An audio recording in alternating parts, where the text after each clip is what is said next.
I don't know if I can do this in 13 seconds, so we're going to try. Here we go. Welcome to Season 4 of Theme Park Pulse. When we started the No Midnight podcast a couple of years ago, we did the show live on Facebook Wednesday nights and then released it. So to celebrate the beginning of our most exciting season yet, we bring you our season premiere live.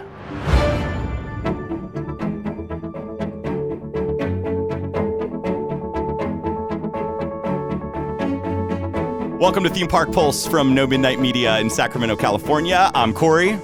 Oh, I should unmute you. Sorry. I'm Adam. Now Malby. Live podcasting right there. Welcome to officially our fourth season. I can't believe we've been doing this for 4 seasons. Yeah. Mm-hmm. And for those of you that have been listening since day one, I can't believe you've listened to us do this for 4 seasons. And well, thank you.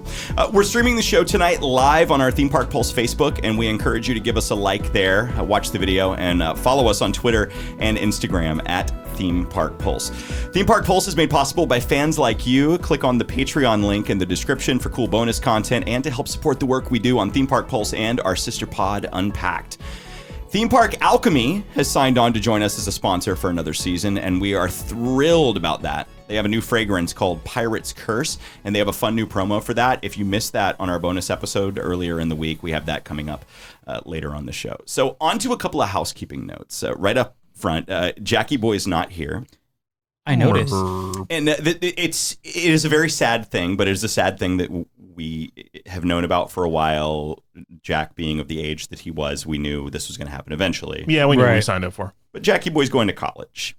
Jackie Boy's moving to San Diego. He's all grown up. I know. He's a real boy. I'm kind of bummed, but he's moving to the other end of the state at the end of the summer. He's going to start his college career in San Diego, and we're going to miss having him in the studio every week, of course. But he is going to continue to contribute to Theme Park Pulse whenever possible. He's going to be able to go to Disneyland a lot more than any of us. So, yeah, really. Jelly. So he'll be in the park with his microphone a lot, and we're going to try to get like maybe a like man on the street kind of thing going with Jackie Boy at Disneyland. So that'll be really cool. So we wish Jackie Boy the best of luck and look for a lot more of him on Theme Park Pulse and Unpacked in the future. This weekend, I'm going to be at Stockton Con at the Stockton Arena in, you guessed it, Stockton, California, hosting a Saturday panel with a friend of the show. We'll talk about that a little bit more. And we're going to be announcing a new series there as well. Mm-hmm. Starting right now, like literally right now, Theme Park Pulse is officially a bi-coastal podcast. Our friend Sean from Theme Park Alchemy joins us from Atlanta. Hey, Sean. Unmute. There we go. There he is. Okay. Hi, Sean. I is podcaster. Yeah. Hello. How's everybody doing? Welcome, man. Great. So here's the idea that Sean and I, we've been talking behind the scenes, and of course, Albie and Adam and Jack even, we've been brainstorming and coming up with what we wanted to do with season 4. We want to make it our biggest season ever. And Sean is feeling the podcasting bug after spending some time with us. And so we asked him to join us as our East Coast liaison and start putting together talk segments for Theme Park Pulse. So, Sean, officially, welcome to the team, brother. Thank you very much. I'm excited to be a part of it. What we're going to do is every other week, we'll still have the parks planning forecast and kind of housekeeping on stuff that's going on with the channel as a whole. But then the talk segment every other week will be from the East Coast, and you're going to do that. What kind of stuff can we expect? So in general, I realize that I live about as far away from Disney World as you guys actually do from Disneyland. And I'm there quite frequently and have a bunch of friends that live in Orlando. So as you and I had talked about, Corey, it's like, why don't I just get together with some of those folks or the people that I go down to Universal and Disney World with frequently and just discuss all the different things that are going on over here on the East Coast in Orlando, like up close and personal, right? We got to hear all the exciting stuff when Galaxy's Edge opened up over there in Disneyland. And I hate you guys for being there. You'll get it. You'll get yours soon. So, right, exactly. So ours is coming up, and we're going to have plenty of folks. So I've got friends that are bloggers. They live down there. I've got friends that have worked at the parks. And so the idea is why don't I get together? We'll talk with them, and we can bring sort of an East Coast flavor, little bit of Southern style, because a lot of these folks are here in Georgia with me, and bring that to the show, and really just sort of bridge that gap between what's going on over there with y'all and then what's happening over here with us. Later on the show, we have a super special guest and our thoughts on the mom who thinks that childless millennials like us should be banned from the parks.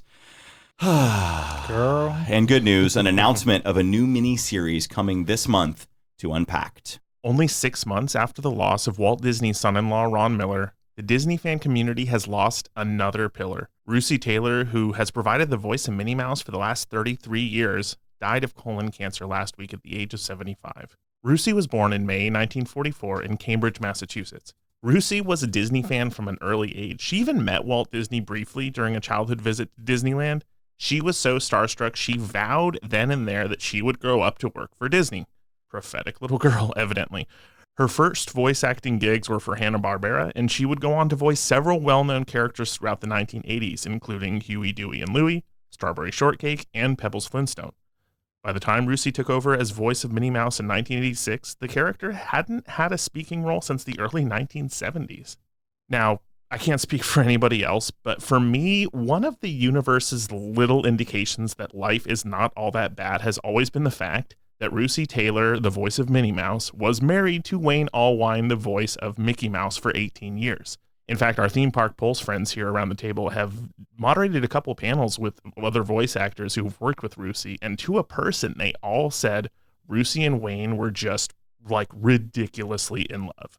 They were married in Hawaii in 1991 and stayed together until Wayne's death in 2009.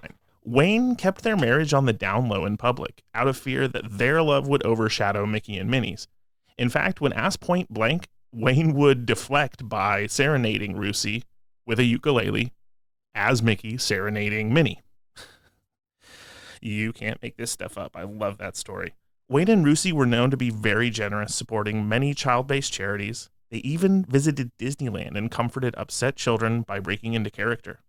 Since we're going to be talking about millennials in this episode, it's also worth noting that Russi Taylor voiced several characters on one of my all-time favorite TV shows, The Simpsons, which, of course, is now a Disney property, too. Her characters included identical twins Sherry and Terry, pudgy German exchange student Uter, and boy genius and frequent bully target Martin Prince. Disney CEO Bob Iger said in his statement, quote, "Minnie Mouse lost her voice with the passing of Russi Taylor. For more than 30 years, Minnie and Russi worked together to entertain millions around the world. A partnership that made Minnie a global icon and Russi a Disney legend beloved by fans everywhere. Russi will be sorely missed, and our hearts go out to her family and friends, along with our deepest condolences," unquote. And of course, our deepest condolences from everyone here at Theme Park Pulse. When the word came out that Russi Taylor passed, I first messaged the guys. Like I reached out to you guys, and it's kind of like, holy crap, Yeah. shared the story with you, and we began to prep for this episode. Well, it's time to kind of let the cat out of the bag. So I've been working on a new mini-series for Unpacked, and the person I've been working on this project with was the second person I texted. His name is Bret Iwan. He's the current official voice of Mickey Mouse, and we'd like to welcome him to Theme Park Pulse. Hi, Bret. Welcome. Oh, I have you muted. That's fantastic. Okay, one more time. Hi, Bret. Hi. Welcome to the show. Thank you. I was afraid that I was the one not muting correctly. No, we're doing like live-ish podcasting tonight, and it's a Yeah. disaster. But the first show of the season's always rough. It makes it fun. Just like the first pancake. It's fine, but it's Keeps you delicious. on your toes. Totally. But we have, if I can just fanboy for a second, we have freaking Mickey Mouse on the show. Yeah, So that's the it'll be fine. Bret, thank you for making time to talk to us. Thank you. Right up front, just like I told you when you and I talked about you coming on, I want to give you the floor to share whatever you want to share about Russi right up front. Thanks for giving me the chance to talk. I was starting to say a minute ago, I guess I was somewhat hesitant to talk about it publicly because, it did just happen. And the thing that is so amazing about Disney character voices is that, as cheesy as it is to say, we are a legitimate family. And this news really, really kind of shook us. We're not expecting it. We did not know that Russi was dealing with this. So it's a loss. I just posted on my Instagram today that it's the end of an era. And it truly is because, as you had mentioned a minute ago, like Wayne and Russi were the embodiment of Mickey and Minnie's love. Like, Bill Farmer has said several times, he's like, he's never met two people more in love. And every other story I've heard about them, it just, goes on to confirm that. I never had the chance to meet Wayne. I auditioned to be his understudy is how I came into this whole thing. And after he passed away, it took a while, understandably so, for me to even, or for Russi to even be ready to meet me. And I just remember the day I was told, like, oh, Russi wants to come meet you after your session today. So, nerve wracking. And I remember I was waiting in the green room and I heard this voice coming down the hallway, and it was just Russi, but it was unmistakably Minnie. Like she was Minnie Mouse. And in Bob's statement, he said Minnie lost her voice, and it's so true. That meeting was wonderful. We both cried. She gave me the biggest hug, and that kind of started a great relationship. I feel so fortunate, and if I can be hokey and say blessed, I'm going to say blessed. I felt so blessed to have known her for 10 years, to be able to call her my friend. Russi was there if I ever had any questions, if I needed some advice, if I needed mentoring. I could always call or I could text her and she would get back to me. And I did that several times because over 10 years, I've run into a lot of difficult situations when it comes to voicing Mickey, and no one knew that world better than she did, having been married to Wayne for so long, and herself voicing Minnie. So lucky to have her to just lend an ear when I needed it. We'd have dinner together every once in a while. We'd go out for burgers and jazz, and she'd tell me all about Wayne, and I'd get to know him that way, since I never got to meet him myself. And I just feel so fortunate and so lucky to have known her and to call her my friend. But yeah, we're at a real loss because it'll never be the same. It'll never be the same. And I'm gonna miss seeing her at the end of a recording session, and she would typically say, "Okay, sweetie, now go be amazing." And I will hear that voice every time. I will try to remember that because it was pretty special to get that affirmation from her. Nobody really knew that Russi was not doing well, that she was dealing with health challenges. And of course, this kind of harkens back to Wayne as well. I mean, he kind of tried to keep everything very under lock and key until it was too late. And that, you never got to work with him. But when you find out that a member of the family is gone, I mean, you came in at the end of it the last time it happened. Now you're experiencing it. I mean, what was the reaction from your co-stars? I think across the board, we were all just blindsided, to be blunt. Not that any illness is easily processed, but most of the time, if you have a loved one that's going through an illness, you maybe are processing it with them, or you kind of have an idea of the time frame to which you have to make amends with it. We didn't get that. We, literally were just notified a few days before, and it's just hard. There's no real correct way to respond in those situations. And if I'm being honest, I'm still processing and probably will for a while. I just went in to record yesterday for the first time, and it's weird. It's uncomfortable. And Russi was a private person, and I can totally respect that, because as am I. I like to keep to myself. And also, Russi was quoted as saying she never wanted to be a celebrity. The character's popularity and celebrity was enough for her. Like, she wanted the characters to be the celebrities. And I have to believe that perhaps she didn't want to bring that attention to herself and distract from the character. But who knows? You can never really say what the person was thinking or feeling or what their intentions were. And I don't want to even assume to know that. But overarching sentiment is just shocked. We're shocked and devastated for sure. What has been the best advice Russi has given you? Oh, it's a weird piece of advice, but it sticks with me. At one time Russi and I would get together outside of a project, and we would just spend some time in the booth doing Mickey and Minnie together, because it was a really great way for me to learn. Because typically we're recording independently and you don't really work off of another character, but it was great to work alongside of her. And like I said, who else to give advice on how Mickey would act or respond to Minnie? And one of the pieces of advice she gave me was, she said, you tend to end all your lines on a down note or like a down phrase. And she's like, try to vary that up sometime. Oh, boy. Oh, boy. You know, all it took was her saying that once, and now every time I record, I am aware of that. I'm like, oh gosh, I need to end on a little bit more exuberant tone. Did she have any fun? Everybody has like their quirks in the recording studio. Did she have any fun ones that you remember, that just the things that just made working with her a joy always? It's just her giggle. Russi had the best giggle, and you get into fits of laughing with her, and it just wouldn't stop. It was infectious. She was wonderful. You know, she'd constantly say to me, aren't we lucky?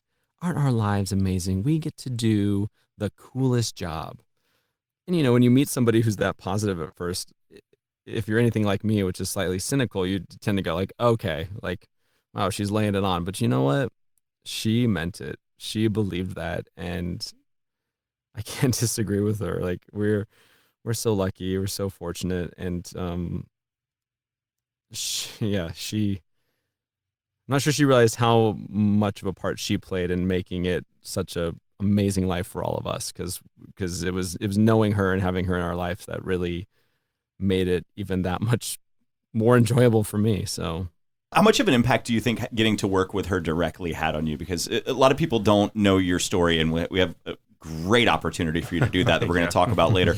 But how much of an impact do you think having access to Russi made on your character development, since you didn't get to work with Wayne at all? I think it was invaluable to get to know Russi personally, but then also as Minnie, because you look back at footage of the two of them together, just out of character, just together, and you realize how much they informed the dynamic that is Mickey and Minnie. I mean, that lovey-dovey stuff that you see those characters doing, that's them. And I don't know that I would have been able to fully understand that had it not been for getting to know her and to getting to see how positive and lovely and encouraging and affirming she was. You know, I never saw Russi angry. You know, she would always give me the biggest hug. She gave the best hugs and long hugs, to the point where I would always, you know, question, like, should I let go now, or we're still hugging? Okay, we're still hugging. And there was times I would let go, and she'd go, not yet. Yeah, like that it's a huge part of informing me on who Mickey is. And but like I said, just getting to know Wayne through her, that's also invaluable, because he really provided such a warmth. You know, he did Mickey for so long and in so many different capacities that he really had a chance to round out that character in terms of being this lovable, warm, affectionate, steadfast, consistent character that we know Mickey to be. Mickey can be mischievous, sure, but he's not a jerk, you know? Like, he's Right. He's a good guy, and that's how Walt intended him to be. Wayne did such an awesome job at giving depth to the character, but never sacrificing the core quality parts of Mickey. And learning about him through Russi, again, a huge part of me getting to understand that. And to this day still, it's like I was at Bill Farmer's last night, and he showed me a video from a Christmas party in '89 where Wayne and Russi performed a little song together. Wayne played the guitar and Russi sang along, and it's great to have that glimpse of their dynamic, because I think that's forever what I will picture in my mind when I'm imagining Mickey and Minnie's relationship. Wow, that's powerful. Yeah. Well, Bret, thank you for coming on and sharing. And Bret and I are both going to be in Stockton this weekend for a really cool fan convention called Stockton Con. And on Saturday, we're going to have a panel, and we'll be officially announcing this to the world. Since Bret is on the show tonight, we're going to go ahead and announce the project a little bit early on Theme Park Pulse. This project is something that I have been working on behind the scenes every second of every day for probably the last 2 or 3 months. Any spare moment I have has been dedicated to this, and I'm proud to share the first trailer. Hey, it's Corey. All summer, I've been working on a miniseries, a biography about a guy that I find fascinating, a guy whose voice you hear all the time. Like all the time. I mean, on TV, in movies, toys, video games, everywhere. My name is Bret Iwan. That's Sure about that? so weird. So who is this guy? People most likely will know my name because I am the fourth voice of Mickey Mouse. Mm-hmm. For such a massive cultural icon like Mickey Mouse, he's got an impressively short lineage. Only 4 guys have ever voiced Mickey Mouse. And it's my hypothesis, if you will, that there is some indirect, hereditary Disney magic happening here. Could point right at Walt Disney. In the short time I've known Bret Iwan, I've discovered some uncanny similarities between his life so far and the now legendary story of our shared personal hero, Walt Disney. I mean, how does a suburban 90s kid with big dreams grow up to be the voice of the most iconic cartoon character of all time? I still to this day feel like that shouldn't be me. Like, what have I done to justify getting the privilege of being part of this legacy? Join me beginning on August 26th for Unpacked presents Bret, Mickey, and Walt. Subscribe for free wherever you listen to your podcasts or at unpackedpodcast.com. Well, there you go. Bret, you are the subject of your own documentary. Doesn't make me the least bit uncomfortable. Well, you are a really private guy, and I think this has contributed to, and I was actually saying, I love that I get to say things like this. So I was talking to your mother the other day, and I know, and I was telling her that I feel like you've gotten lost in the shuffle a little bit lately, and now more than ever, it's super important for people to connect with the people behind these characters, because it's something that, if I'm being honest, it's something I don't think the Disney company prioritizes anymore, and I think it's up to the fans to prioritize it. Yep. So I've recorded with you for literal hours, and we have another session coming up this weekend, and I've talked to your mom and your dad and your best friend from your first career, and we're going deep, and I'm kind of excited about it. Are you happy or terrified? Yes. Can I be both? Sure, yeah, of course. I haven't heard how this turned out. I mean, it could be a total bomb. Well, neither have I. I mean, what you just heard is what I've done. Surprise. Right. No, but I think I'm 25 pages into the script. Right. And it's going to be 3 episodes and a bunch of cool bonus content, and we're gonna get deep inside the mind of the voice behind Mickey Mouse. It sounds very morbid. That does. No, I mean, I gotta say though, I mean, we've had the honor of meeting some really cool voice actors, and you're right, they all have super cool stories, and you know, They don't here get we told, go. really. Here we go. We're going down the rabbit hole. Mouse hole. I was waiting for it. That's like that's a great insult that you can only throw at Bret. Listen here, mousehole. See how short that podcast becomes. I know. No, it's already recorded, homie. Great. I'm going to start a petition for it to be called a Mickey series. Just a Mickey series? Yeah, well, I mean, mini series, it's not about... How did none of us see that boy. coming? We did it, and he even typed it in our little chat behind the scenes, too, and I didn't get it until he said it out loud. I wonder why. Bret, thank you so much for making time to join us, and we'll see you this weekend at Stockton Con, man. Sounds good. I will be there, and thanks for letting me talk about Russi, you guys. Appreciate that. Of course. Thank you. An old post resurfaced this week and has the internet divided. Okay, it's not really an even divide, but it's a divide. It's more like a hairline fracture. But anyways, the woman's son had a meltdown when she wouldn't buy him a pretzel. This is real at Walt Disney World. I mean, understandable. The line was long and it was hot. But what mom did next is where we come in. She went on a glorious internet rant blaming her son's misery on, among other things, childless millennials. Insider writes, the woman argued in a Facebook post, which appears to be from September, that Disney World is, quote, a family amusement park, unquote, and that, quote, immature millennials, unquote, have no business spending time there. A tweet with a screenshot of the post went viral this month.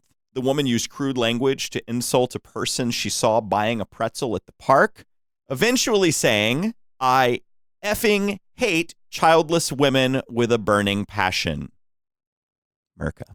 The woman said in her post that millennials have no idea the joy and happiness it is to mothers who buy their babies treats and toys, nor will they ever experience the exhaustion that it is to chase a 3-year-old around and getting stares, assuming I'm a bad mother. She went on to blame her son's outburst on a person in front of the line waiting for a Mickey pretzel, saying, I wanted to take that effing pretzel from that tramp, like, thanks, B-word, you made my son cry, the woman wrote.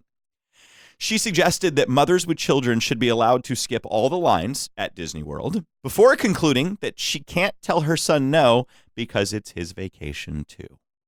Quote, you have no effing idea what it's like to have to stand in line for 3 hours with a cranky, tired, exhausted toddler, she wrote. Adding, DW, Walt Disney World for the record. DW is for children.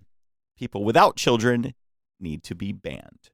The internet has blown this up into such a huge issue that, of course, we're doing a show about it. Who wants to go first? 2 things on this message. Adam.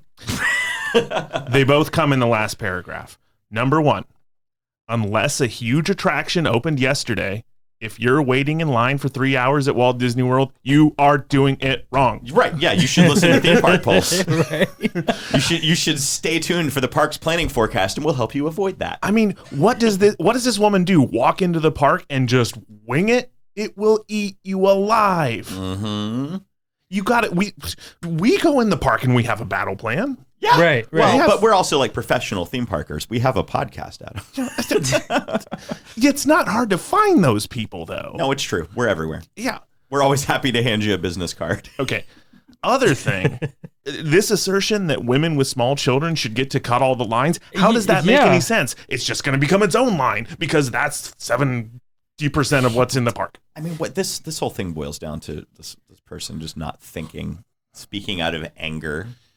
Sorry, you do not know how to parent your child. It is not our fault. And who are you to tell us that we are awful and that we shouldn't be at the park when you can't even control your own kid?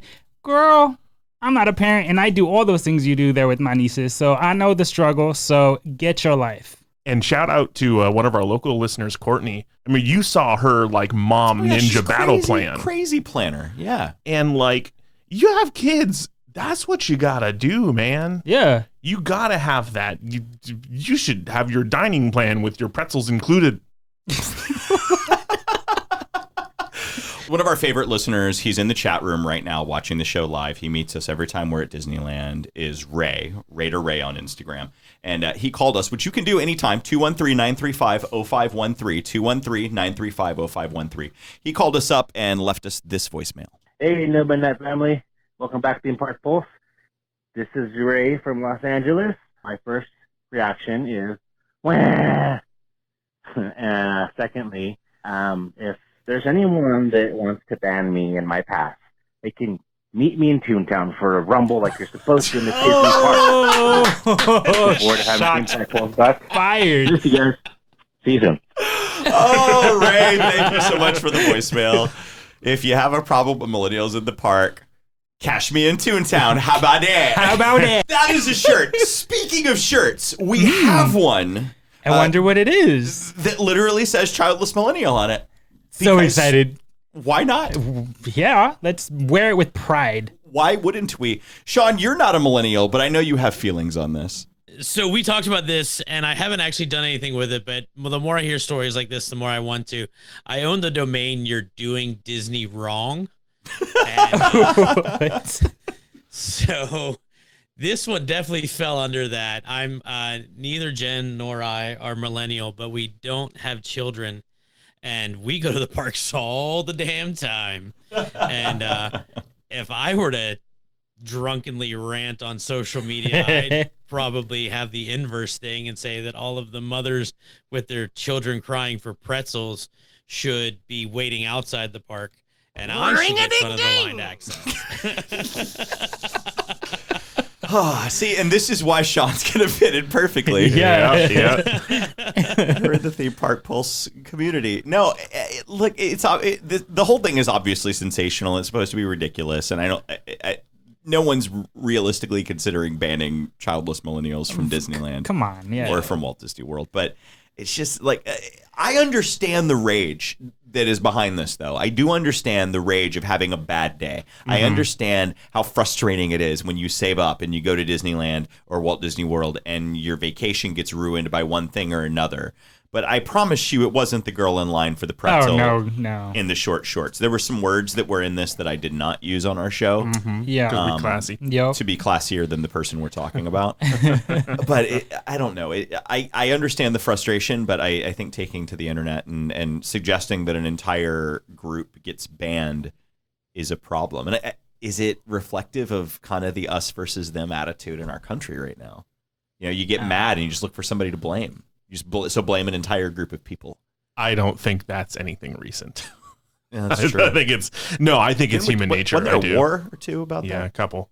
This is going to sound kind of cold, but the number one reason Disney's not doing anything about keeping us out of the parks is we have money. Yes! Because we don't have kids. Income. Yes. Yeah. It's very nice. It drives every decision. Well, it's their largest segment right now, I believe. Like, I think they've talked about it in like shareholder meetings and stuff. Like, they're not getting for as much attention as the moms panel get. That's not their target demographic right now. At least not, particularly not in Disneyland where you guys are. Like, they're getting way more people that would fall under the millennial or childless millennials than they are getting, a bunch of families coming in there. Oh, I mean, everything that's gone up in downtown Disney for the last couple of years has been young adult geared. There hasn't been a single. The Build-A-Bear's gone. They know where their money's coming from. Absolutely. Ray says in the chat room, upon me playing his voicemail, I hate you with the power of 1,000 Death Stars. Oh, yeah. Oh, Raider that's powerful there. It's very powerful. Hey, get your Shirtless Millennial shirt in our shop, which you can find at themeparkpulse.com. There's lots of fun stuff there. Albie designed that one. Yeah. There's a couple of fun designs there. The Jack Jack shirt's our biggest seller. Biggest seller, yeah. Crazy. Mostly because of the Milliken family, but right, because Jack's numbers are entire numbers. family bought them. But yeah, we'll take it. Look, a sale is a sale. And Right. Speak from experience there. Sean, plug your theme park alchemy real quick, and then I want to play your new promo. Oh yeah, that promo is dope. Well, should we just play it first, and then you can tell us all about it? Yeah. Go right into All that. right, here's the promo for Theme Park Alchemy's new fragrance. This one's called Pirate's Curse. Psst. Avast there. So you came seeking adventure and salty old pirates, eh? Sure, you came to the proper place. But when you're ashore, keep a weather eye open and your senses aroused with Pirate's Curse, a musky fragrance with notes of salty sea air, tobacco, and a hint of gunpowder. For when you're feeling nostalgic. Why, if you close your eyes, you're there. Yo-ho. A pirate's life. Indeed. Pirate's Curse is available in candles, wax melts, and room sprays. Use the promo code PULSE to save 15% at themeparkalchemy.com. Well, there we go. A new fragrance from our friends at Theme Park Alchemy and a new commercial that I had a lot of fun making. That was great. That one is so good. I was trying to do my best like Barbosa. but I heard it a little bit. Oh yeah. Mission accomplished. Barbosa. That's- I feel like I slipped a Scottish accent. It was hey, but there's pirates in Yeah. Scotland. it takes yeah, all kinds. I mean, I'm not a they professional. settled Nova Scotia. That's what happened. Tell us So- about this new fragrance and why you're doing it. Yeah, so we're up until this point we've been pretty Universal heavy, and when we were at Spooky Empire earlier this year, probably one of our most requested was Pirates of the Caribbean inspired scent, and we didn't have one of those. So when we came back, and once Ryan and Nicole got back from their honeymoon, we set to work. And those that are together. your co-creators at Theme Park Yeah, Alchemy. yeah. So Jen, my girlfriend, set to work on the art. So we have a fantastic design. I kind of I don't even know what the hell those things are called. A steering wheel for a boat. I don't know. So A ship's wheel. Yeah, the A ship's mast? wheel covered in seaweed, and it's actually really evocative. Jen is fantastic at this. Really evocative of like that early scene of the ride before you go down the hill. And I'm speaking on the Walt Disney World version. I have actually never ridden the Disneyland one. Blasphemy. That needs to happen. No, I haven't made it out west yet. This needs to be corrected. Yeah, we'll swap coasts one day. We can't have anyone on Theme Park Pulse who's never ridden the only true Pirates of the Caribbean. All right, we'll do a theme park pulse housing swap. It'll be good. Shots fired. Right. But yeah, so coming out of Spooky Empire, and like I said, Ryan and Nicole, they got married, they got back from the honeymoon. So we put this thing together, and we had a bunch of people that are asking for it. So now it's there. So for the people that want it, this is our take, Theme Park Alchemy's take on Pirates of the Caribbean. I'm pretty pleased with it. I think it's great. Ryan and Nicole are pleased with it. Jen's pleased with it. So all four of us are really stoked on it. So yeah, we have that, and then we launched Stranger Waffles back in July. So Nice. new ones. Tell me about the sale you're doing for Harry Potter's birthday. Yeah, so happy birthday, Harry. Happy birthday, J.K. Rowling. Both of them celebrated their birthday today while we're recording this. And so we wanted to celebrate over here. So we have running through August 3rd. We have, if you use the discount code Happy Birthday Harry, that will get you 15% off any of our Wizards Collection candles. Wow, that's a good deal. That is a great deal. The whole collection. I know what Albie's getting for his birthday this year. Yeah, and that accounts for cunning, wisdom, loyalty, bravery, and butterbrew. So we've got all four houses represented, and to clarify, because this comes up a ton, we're Theme Park Alchemy.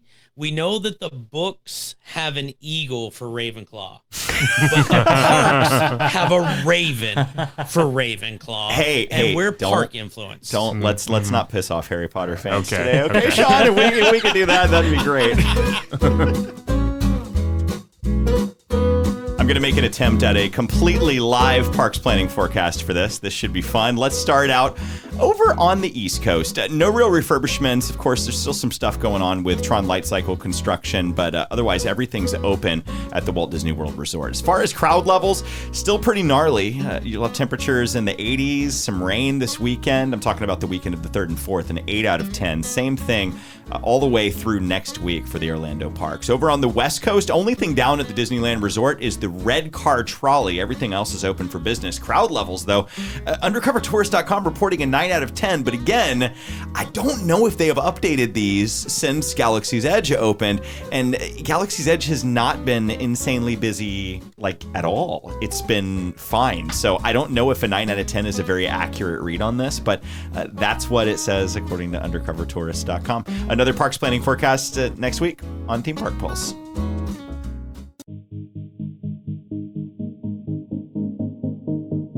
Well, I just don't know if there's anything else that we can accomplish on our live Theme Park Pulse. we covered a lot. We did it. Sean, thank you for joining us from Atlanta, of course. I know it's late there, and you had to stay up very late to do this, so thank you very much for doing that. Absolutely my pleasure. I'm stoked to be a part of the team, and looking forward to doing this again. I can't wait to hear what you come up with next week, because you've got Theme Park Pulse next week, so I'm curious to hear what you come up with. Yeah, buddy. Can you give us a teaser of what's coming up? Yeah, so we're going to talk. I don't know if you guys know this or not, but there's this little convention that just happened. It's San Diego. Oh, It's that just little one. Yeah. a bunch of comic book nerds. Yeah, nerds. So myself and my buddy Scott from the Main Street Mouse got together, and we did a little bit of chatter, some speculation about things that are coming up for Mickey's Not So Scary, announcements coming out of San Diego, and a little taste of the Villains After Party. Oh, that's Sweet. sweet. So that's going to be Fun. next time. And then every other week, you'll get a report from the East Coast from Sean and his team. And we'll handle West Coast operations here at No Midnight Media in Northern California for now, we survived it, guys, and we're back. We are back. It's exciting. Feels good. Season 4 is going to be so cool, and of course we have the whole Bret Iwan series happening over on Unpacked. So look for Unpacked from No Midnight Media. It's mine and Adam's brainchild, our baby. Yeah. So come over and support that, and of course a special thanks to the voice of Mickey Mouse, Bret Iwan, for joining us on the show tonight. That was I still can't believe that happened. I'm gonna have to go back and listen back through it. Just to make sure it's actually a thing that occurred. But I think that's gonna do it for the first Theme Park Pulse of Season 4, Episode 1. More to come, and it'll be less messy moving forward. I promise. We'll see you next time. Good night.